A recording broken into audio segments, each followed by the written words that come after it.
দেখেছো, আলহামদুলিল্লাহ, আল্লাহ হাতে কত শক্তি দিয়েছে, কিন্তু যখন তোমার সামনে অন্যায় প্রকাশিত হচ্ছে তখন তোমার এই হাত দুটোকে ভদ্রতার আড়ালে পকেটে ঢুকিয়ে রেখেছে।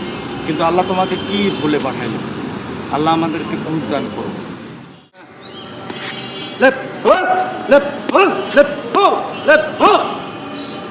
আলহামদুলিল্লাহ, এই যে তুমি মারতেছো না, তোমার মুখে কত শক্তি, কিন্তু তোমার সামনে যখন কোনো অন্যায় তুমি দেখতে পাও, তোমার মুখটাকেও তুমি ভদ্রতার আড়ালে বন্ধ করে রেখেছো।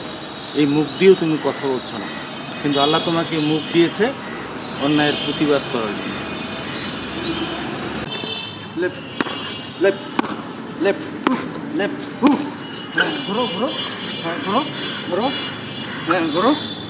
এই যে দেখো, ওকে মারার এত চেষ্টা করছি, ও আমাকে দোষ দিচ্ছিল। তার মানে আল্লাহ ওকে মেধা দিয়েছে, বুদ্ধি দিয়েছে, কিন্তু এই মেধা আর এই বুদ্ধি মানুষের কল্যাণে না লাগিয়ে অন্যায় কিভাবে করা যায়, অপকর্ম কিভাবে করা যায়, অন্যকে কিভাবে ঠগিয়ে সেলিব্রেট করা যায়, সেই নিয়ে আমরা ব্যস্ত।